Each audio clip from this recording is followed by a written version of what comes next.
एक अच्छी trading strategy होना जितना जरूरी है उससे भी ज्यादा जरूरी है हर दिन सही स्टॉक ढूंढना, क्योंकि अगर स्टॉक सिलेक्शन ही गलत हो जाए तो अच्छी से अच्छी स्ट्रेटजी भी अपना पूरा पोटेंशियल नहीं दिखा पाती। लेकिन सोचिए अगर हजारों स्टॉक में से वही स्टॉक कुछ ही सेकंड में आपके सामने आ जाए जहां आपकी कंडीशन पहले से पूरी हो रही हो, तो आपका कितना समय बच सकता है। आज की वीडियो में हम स्टेप बाय स्टेप ऐसा स्क्रीनर बनाएंगे जिसे बनाने के बाद आपको हर बार चार्ट खंगालने की जरूरत नहीं पड़ेगी और वीडियो के अंत में आप सिर्फ स्क्रीनर बनाना ही नहीं बल्कि अपनी जरूरत के हिसाब से उसमें नई कंडीशन जोड़ना और उसमें बदलाव करना भी सीख जाएंगे। नमस्कार दोस्तों, मैं हूं अश्विनी और आप देख रहे हैं वीबी कैपिटल, जहां हम ट्रेडिंग को सिंपल, प्रैक्टिकल और लॉजिकल तरीके से समझते हैं। तो चलिए अब बिना समय गंवाए सीधे चार्टिंग पर चलते हैं और इस स्क्रीनर को बिल्कुल शुरुआत से बनाना शुरू करते हैं। मैं हर कंडीशन को एक एक करके ऐड करूंगा और साथ ही उसका लॉजिक भी बताऊंगा ताकि आगे कभी आपको कोई बदलाव करना हो तो आप वह भी आसानी से कर सकें। अगर आप इस चैनल की वीडियो पहली बार देख रहे हैं तो आप इस चैनल को सब्सक्राइब कर लीजिए,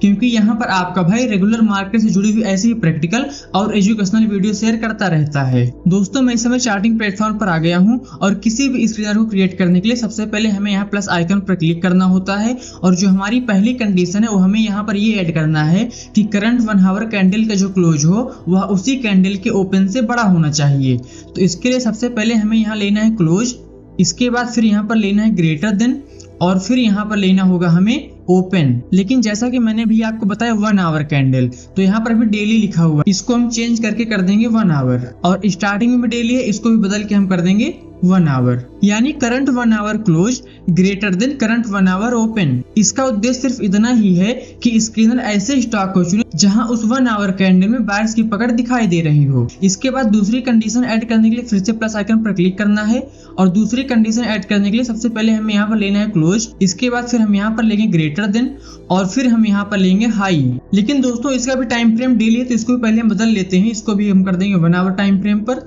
और जो पहले स्टार्टिंग में डेली है उसको बदल के हम कर देंगे 1 आवर। लेकिन हाई के पहले जो मैंने यहाँ पर 1 आवर लिखा है इसके पहले 0 है, तो 0 पर क्लिक करके हमें कर देना -1 यानी कि प्रीवियस कैंडल। इसका मतलब दोस्तों ये हुआ कि करंट 1 आवर कैंडल का जो क्लोज हो वह पिछली 1 आवर कैंडल के हाई से ऊपर होना चाहिए। इससे स्क्रीनर सिर्फ उन्हीं स्टॉक को फिल्टर करेगा जहां पिछले हाई के ऊपर स्ट्रेंथ दिखाई दे रही हो। इसके बाद दोस्तों तीसरी कंडीशन में ऐड करते हैं और तीसरी कंडीशन कहती है कि करंट 1 आवर कैंडल का क्लोज पिछले 5 कैंडल के क्लोज से ऊपर होना चाहिए। तो इसके लिए सबसे पहले हमें यहाँ पर लेना होगा क्लोज, इसके बाद फिर हम यहाँ पर लेंगे ग्रेटर देन और फिर हम यहाँ पर लेंगे क्लोज। लेकिन सबसे पहले दोस्तों हम इसका टाइम फ्रेम चेंज कर देते हैं और इसमें आप देख रहे हैं जो मैंने यहाँ पर लास्ट में क्लोज लिखा है इसके पहले 1 आवर है, लेकिन 1 आवर के पहले 0 है, तो 0 पर क्लिक करना है हमें और 0 पर क्लिक करके हमें कर देना -5। दोस्तों इसका छोटा सा लॉजिक यह है कि स्टॉक सिर्फ एक कैंडल की वजह से नहीं बल्कि पिछले कुछ घंटों की तुलना में बेहतर प्रदर्शन कर रहा है।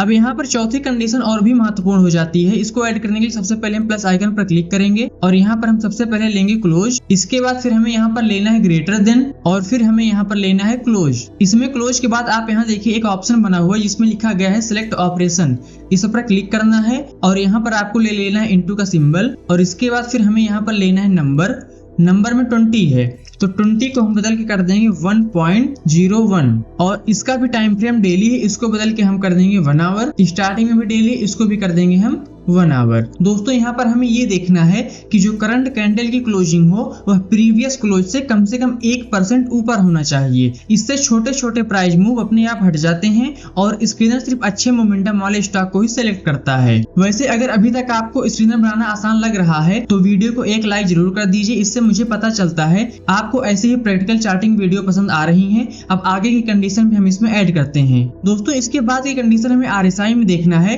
तो इसके लिए हम सबसे पहले प्लस आइकन पर क्लिक करेंगे और यहाँ पर हमें सर्च करना होगा RSI। आप यहाँ देखिए नीचे लिखकर आ रहा है RSI, इस पर क्लिक कर देना है। इसके बाद फिर हमें यहाँ पर लेना है ग्रेटर देन और फिर हमें यहाँ पर लेना है नंबर में 20 है तो 20 को बदल के हम कर देंगे 60 और इसका टाइम फ्रेम डेली की जगह कर देना है 1 आवर, यानी कि 1 hour RSI 14 greater than number 60। दोस्तों यहाँ पर RSI की वैल्यू 60 के ऊपर होना चाहिए। इसका उद्देश्य सिर्फ इतना है कि स्क्रीनर उन स्टॉक को चुने जहां मोमेंटम पहले से मजबूत हो। इसके बाद अगली कंडीशन हमें देखनी है वॉल्यूम में, तो उसके लिए सबसे पहले प्लस आइकन पर क्लिक करना और यहाँ पर हमें सबसे पहले लेना होगा वॉल्यूम। आप यहाँ देखिए नीचे लिखकर आ रहा है वॉल्यूम, इस पर क्लिक कर देना है। इसके बाद फिर यहाँ पर लेना है ग्रेटर देन और फिर हमें यहाँ पर लेना है नंबर में 20 है तो इसको हम बदल के कर देंगे 3 लाख और इसका टाइम फ्रेम डेली को हटा के हम कर देंगे 1 आवर, यानी कि 1 hour volume greater than number 3 lakh. कहने का मतलब दोस्तों ये है कि जो करंट कैंडल हो उस कैंडल पर जो वॉल्यूम हो वह 3 लाख से अधिक होना चाहिए। इससे बहुत कम ट्रेडिंग एक्टिविटी वाले स्टॉक अपने आप स्क्रीनर से बाहर निकल जाते हैं। अब दोस्तों हम इसकी आखिरी कंडीशन ऐड करते हैं, तो उसके लिए हम प्लस आइकन पर क्लिक करेंगे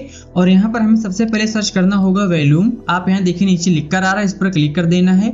इसके बाद फिर यहाँ पर लेना है ग्रेटर देन, और फिर यहाँ एक इंडिकेटर सर्च करना है SMA यानी कि सिंपल मूविंग एवरेज, इस पर क्लिक कर देना है। और इसका पीरियड डेली है तो इसको बदल के हम कर देंगे 1 आवर। स्टार्टिंग में भी डेली है, इसको भी हम कर देंगे 1 आवर। लेकिन अभी आप यहाँ पर देख रहे हैं ब्रैकेट के अंदर क्लोज लिखा हुआ है, तो क्लोज पर क्लिक करके हमें यहाँ पर कर देना है वॉल्यूम, और वॉल्यूम का जो पीरियड है वह भी 20 है।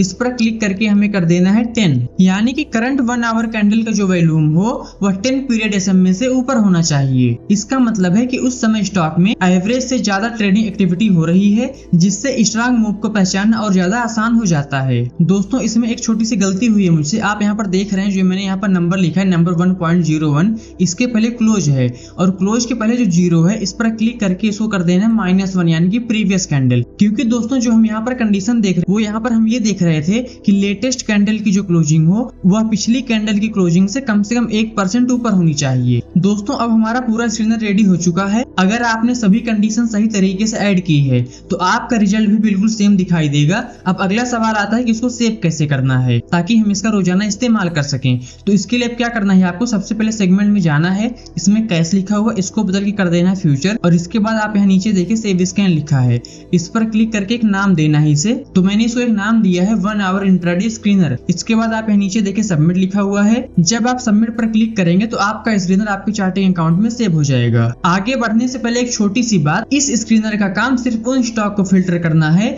जहां आपकी तय की गई कंडीशन पूरी हो रही हो। लेकिन ट्रेडिंग सिर्फ स्टॉक सिलेक्शन तक सीमित नहीं होती, सही एंट्री, सही स्टॉप लॉस और सही टारगेट तय करना भी उतना ही जरूरी होता है। और अगर आपने इसकी पूरी स्ट्रेटजी वीडियो अभी तक नहीं देखी है तो इस वीडियो के बाद उसे जरूर देखिए। उसमें मैंने स्ट्रेटजी को शुरुआत से आखिर तक बिल्कुल आसान भाषा में समझाया है। उस वीडियो का लिंक आपको डिस्क्रिप्शन में और इन स्क्रीन पर मिल जाएगा। दोस्तों इसमें अब आपको ज्यादा कुछ भी नहीं करना, नीचे यहाँ लिखा हुआ रन स्कैन, इस पर क्लिक करना है, और जब आप क्लिक करने के बाद नीचे आएंगे तो यहाँ पर वह सभी स्टॉक दिखाई देगा जिसमें इसकी कंडीशन मैच रहेगी। और इसके बाद जब थोड़ा सा और नीचे आएंगे बिल्कुल लास्ट में, यहाँ आपको इसका पूरा बैक टेस्ट मिल जाएगा। आप इसका इस्तेमाल करने से पहले इसका बैक टेस्ट करें, पेपर ट्रेड करें और इसके बाद ही आप इसका इस्तेमाल करें। लेकिन दोस्तों एक बात का हमेशा ध्यान रखिए, बैक टेस्ट हमें सिर्फ स्ट्रेटजी का पिछला बिहेवियर दिखाता है, भविष्य के रिजल्ट की कोई गारंटी नहीं देता। इसीलिए किसी भी ट्रेड में एंट्री लेने से पहले अपना रिस्क हमेशा तय करें और रिस्क मैनेजमेंट को कभी भी इग्नोर ना करें। और दोस्तों अगर आप सिर्फ स्ट्रेटजी सीखना ही नहीं बल्कि निफ्टी और बैंक निफ्टी में रोज बनने वाले प्रैक्टिकल सेटअप और प्रीमियम एनालिसिस को भी देखना चाहते हैं तो मैंने अपने इस ऑफिशियल चैनल वीबी कैपिटल पर इससे जुड़ा एक डिटेल मैसेज पहले शेयर किया हुआ है। इस मैसेज में आपको प्रीमियम ग्रुप में क्या क्या मिलता है, ज्वाइन करने का पूरा प्रोसेस क्या है और बाकी सभी जरूरी जानकारी विस्तार से मिल जाएगी। साथ ही इसी फाइनेंशियल ईयर की अब तक की हमारी परफॉर्मेंस रिपोर्ट का गूगल शीट लिंक भी दिया गया है ताकि आप किसी भी तरह का फैसला लेने से पहले उसे खुद देखकर वेरीफाई करके अपनी राय बना सकें। इसीलिए सबसे पहले इस मैसेज को पूरा ध्यान से पढ़िए। उसके बाद अगर आपको लगे कि आपके ट्रेडिंग स्टाइल के हिसाब से यह सही है तभी आप ज्वाइन करने का फैसला करिए। और दोस्तों टेलीग्राम का लिंक आपको वीडियो के डिस्क्रिप्शन में मिल जाएगा जहां आपको रोज मार्केट से जुड़ी हुई एजुकेशनल अपडेट और जरूरी जानकारी बिल्कुल फ्री में मिलती रहती है। तो दोस्तों आज की वीडियो में हमने इस स्क्रीनर को शुरुआत से बनाना और उसकी हर कंडीशन को समझना और उसका बैक टेस्ट देखना सीखा है। अगर वीडियो से आपको कुछ नया सीखने को मिला है तो कमेंट करके जरूर बताइए कि अगली बार आप किस तरह का सेटअप देखना चाहते हैं। और अगर आपको लगता है कि यह वीडियो दूसरे ट्रेडर के भी काम आ सकती है तो इसे जरूर शेयर कीजिए। साथ ही ऐसे ही प्रैक्टिकल ट्रेडिंग वीडियोस के लिए वीबी कैपिटल को सब्सक्राइब करना बिल्कुल मत भूलिए। मिलते हैं दोस्तों अगली वीडियो में, तब तक के लिए नमस्कार। आप देखते रहिए वीबी कैपिटल। आपका दिन मंगलमय हो।